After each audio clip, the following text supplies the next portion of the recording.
Hey, Lee Mainprice here from MAinstructor.com, and it's a lovely sunny day in York here today. Quite rare here, approaching November, and so I'm just outside enjoying it. Thought we'd shoot a few videos for you today, get some vitamin D as well, recharge my my cells. So today what I want to talk about is school name. So a lot of us will have a school name that's based on what we do. It'll be the style of martial arts, or it will be tiger martial arts, dragon martial arts, something like that. Kind of linking this back to the video I did, which you want to check out, about attracting people to your school and the essence of transformation. And what we're talking about is everybody's looking for escape and arrival. Lots of vehicles here. This is a brand new development here right next to the race course. And so there's all kinds of plenty of activity going on, drilling, lorries, all kinds of stuff here, but it's really nice. If you've never been to York before, then you should check it out, because it's a beautiful old Roman city.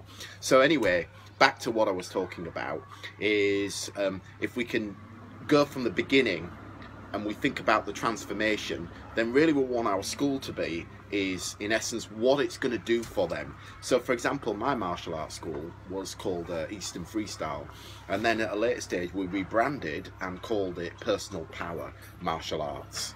And that was sort of more in keeping with, you know, what we were looking to do was give people power, transformation in their lives, the ability to see a bigger world out there, take risks and live life to the full potential.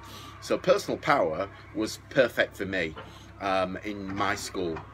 So you could think about, you know, what your school name could be called. You know, I've seen all kinds of different school names: Personal Best, Confidence Martial Arts, Successful. There's lots of different things. Now, there's no right or wrong, and I'm not saying to you that if you've got a very established business that people are aware of the name, that you should go out there and then change the name, because, you know, that could be a mistake. Because if you've got a lot of credibility within your area and social proof and other things, then you don't want to throw that away, because you've built up a lot of goodwill, and, you know, your marketing is something that people are going to see.